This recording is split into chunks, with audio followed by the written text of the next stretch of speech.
Good morning, RCS. I hope you're having a good day so far. It's definitely great to see each of you, and I wish you well on this Monday.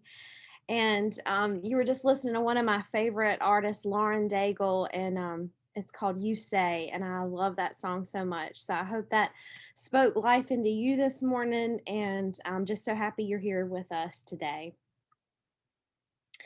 So, as always, we want to just welcome you to RCS You Matter Monday. And I love this quote over here. It says, You matter. Your story matters. Your hopes, dreams, and fears matter. All that you are matters. And our purpose today is just to provide an opportunity for us to connect through resilience building skills for just 10 minutes each Monday, excuse me. And so I'm happy that you're here, and I'm happy that you're giving yourself permission to be kind to yourself and just to take 10 minutes away just to do this for yourself. The purpose of these activities is really to promote our own self care, but also to help us have this positive outlook as we go throughout the whole week. And so I appreciate you all taking this time for yourself. And it's always an encouragement to me to see you guys here also. So, research tells us that regularly practicing mindfulness can reduce stress, it can promote self regulation, it can sustain attention and work in memory, and promote general well being. And so, one of the things that I want us to just keep in mind is that just this 10 minutes can really make a difference for us throughout our week. So, I encourage you, and I'm going to hold for just a second. I'm actually in my office and I hear some folks talking, so I'm going to shut my door.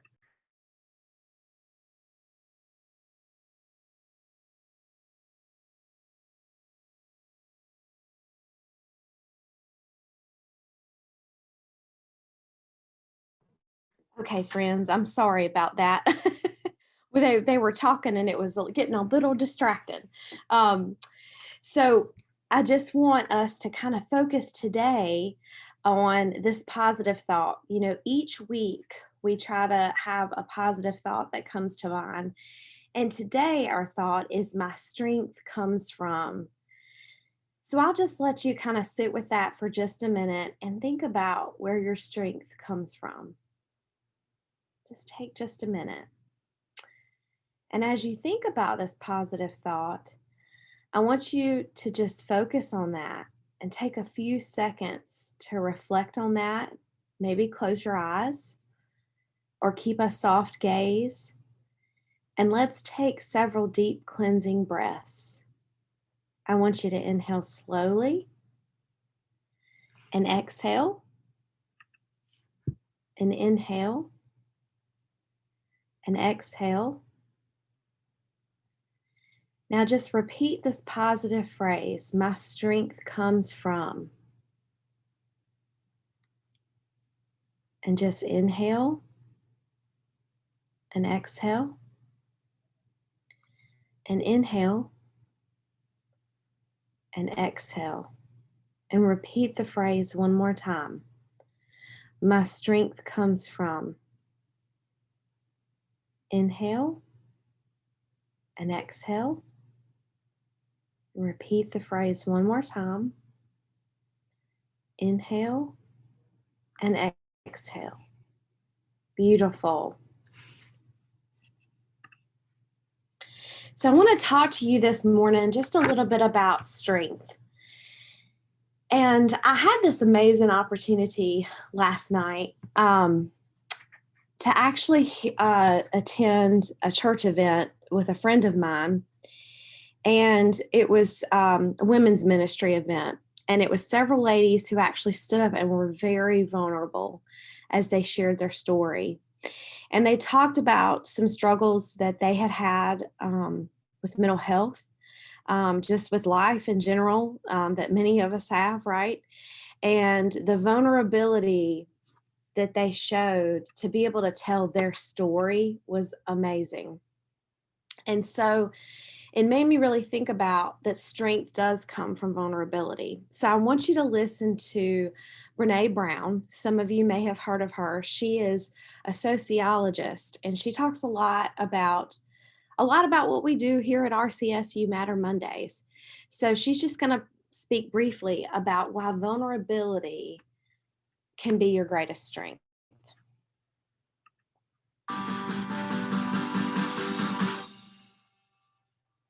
What does it mean then to dare greatly? To me, it means the courage to be vulnerable. It means to show up and be seen, to ask for what you need, to talk about how you're feeling, to have the hard conversations. When we asked people in the research, what is vulnerability to you? Mhm. And let me tell you, I was raised that vulnerability is weakness, like most people. Yeah. Like that was Most people think vulnerability is weakness. Right. And you know what? After reading Daring Greatly, what I realized, and The Gifts of Imperfection, what I realized, first of all, is I live in the space of vulnerability. And that is what has made me so successful, is my vulnerability with the audience. For sure. And I think that vulnerability is sort of the cornerstone of confidence. I think it's the cornerstone because I believe that. Because unless you can allow yourself to take the risk, to be open, to live as a wholehearted person, when you can do that, you recognize that you're really just like everybody else. And that gives you the confidence to be yourself, which is all you really need in life, is to be more of yourself. And I do believe, coming from vulnerability is weakness, when we ask people, what is vulnerability? And they said things to us like, the first date after my divorce, trying to get pregnant after my third miscarriage, sitting with my wife who has stage 4 breast cancer, making plans for our young children. The biggest examples that came up from the research was picking up the phone and making a call to someone who's just had a great loss. Oh, yes. And I thought about that in my own life. Like, there's the phone. I walk up to it and I'm like, what am I going to say? What am I going to say? That's what everybody fears. It's going to make it better. Yeah. There's nothing I can say except I'm here. I'm hurting with you. You're not alone. But you know what? I'll call in an hour. Mm-hmm. And then I come back an hour. I'm like, oh man, it's dinner time. I'm going to make a casserole. I'm going to make an expensive casserole. We've all done that. Right. Yeah. And then what happens when an hour turns into a day, turns into a week, and then it's a month later and you run into that friend at the grocery store? Well, you know what? You didn't call. Just to show up. That's all people want. That's it. It's for you to show up and say, I don't know what to say, but I'm here. I can't fix this, Yeah. but I'll walk through the pain with you. Yeah. Absolutely. But then what is the feeling that we get when we make the call and we hang up? To me, that feeling is when I'm aligned with my values. And courage is my value. Absolutely. And you can't get to courage without walking through vulnerability, period.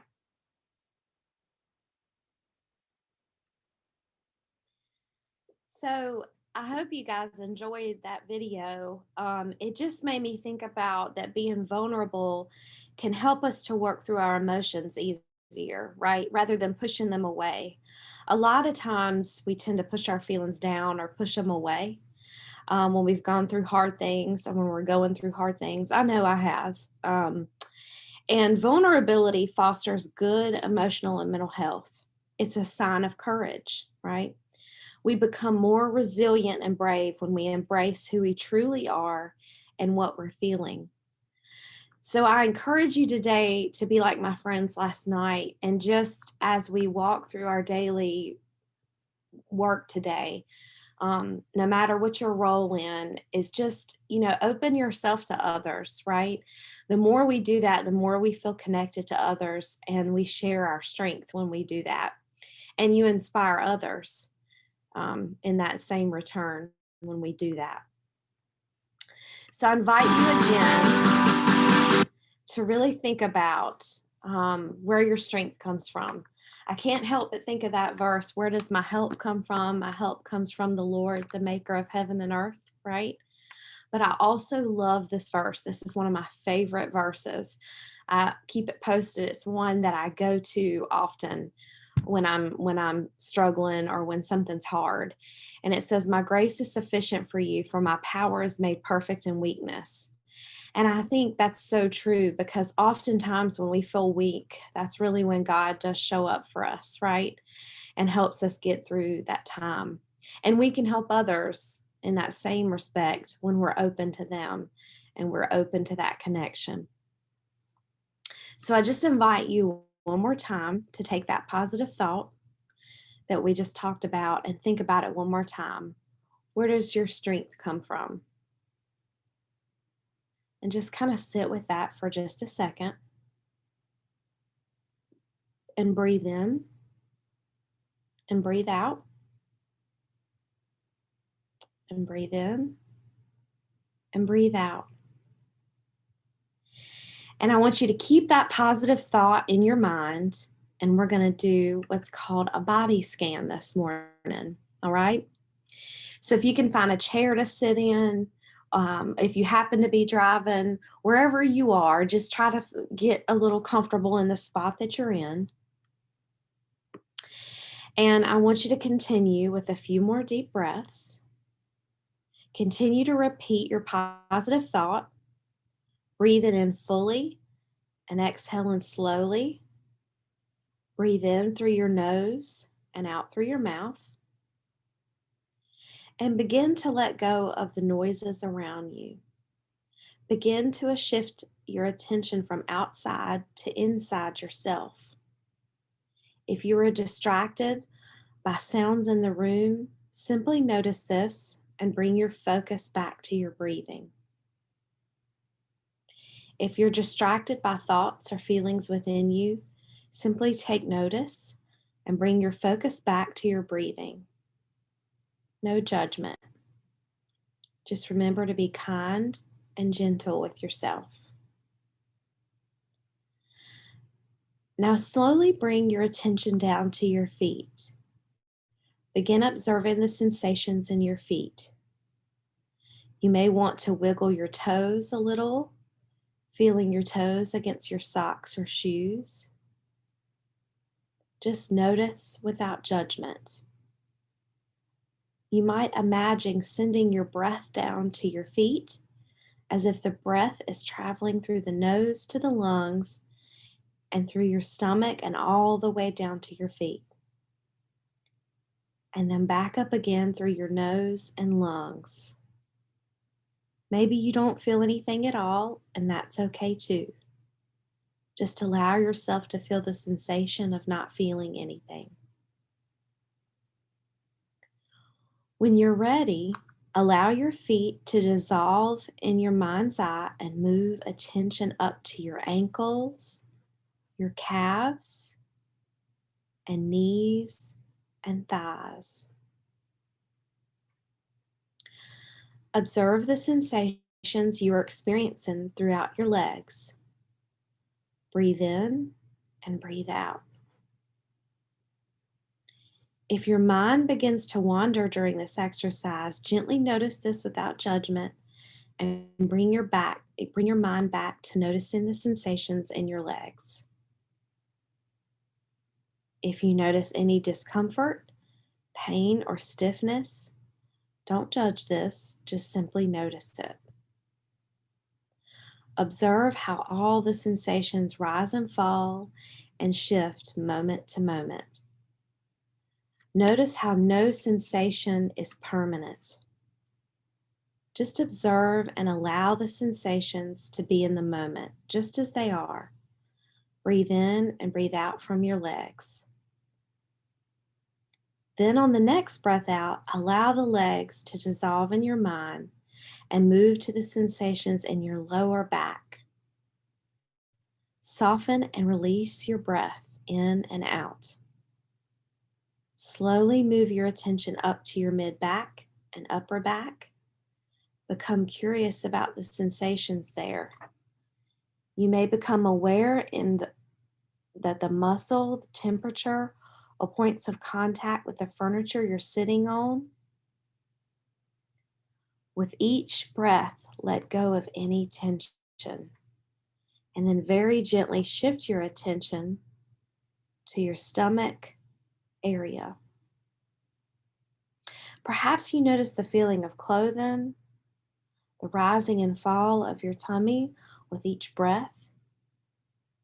If you notice any of that, just gently Let tension go and reduce that tension and notice sensations. As you continue to breathe, bring your awareness to your chest and your heart region and just notice your heartbeat. Let go of any judgments that may arise. Shift your hands and fingertips and notice any tension, and try to relax your hand as you exhale. If your mind wanders, just gently bring it back to the sensations in your hands. Now shift your focus and bring awareness in your arms. You may notice some difference between your left arm and your right arm. You may experience the arms soften and release tensions. Continue to breathe and shift your focus to your neck, shoulder.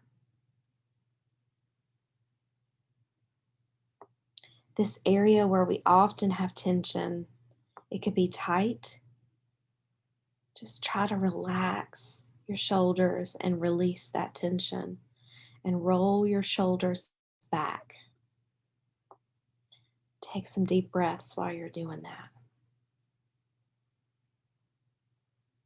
And now focus your attention to your scalp and your head and your face. Relax the muscles in your face. And breathe in and breathe out.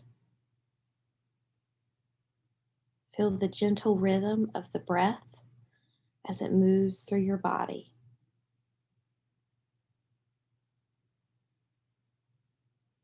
Breathe in one more time and breathe out. And when you're ready, open your eyes and your attention to the present moment. As you become fully alert and awake, consider setting the intention that this practice of building awareness will benefit everyone you come in contact with today. So today we talked about where our strength comes from and focused on this stress reduction activity. And I hope that it's helped you start your Monday off on a good day. And just remember that all of our sessions are recorded here on our behavioral health website. It's right on the front of our website. And you can click on it and then go to RCS You Matter Mondays, and you'll be able to see those. And this one will be posted shortly after this morning. And also, we have on the front of our website, if you scroll down kind of to the middle, our virtual reset room, which has lots of these kinds of activities. There are other examples of body scans and just different types of relaxation activities that you can use. And as we close out our session today, I encourage you to take this calmness that you found during this practice with you as you move forward. And I want to leave you with our prayer that we have every morning. The Lord bless you and keep you. The Lord make his face shine on you and give you peace. I hope that you have a great day. Thank you for all you do. And just know we appreciate you. And I hope that these activities bring a sense of renewal and appreciate for the very difficult job that you do every day. Thank you, RCS. Have a great day.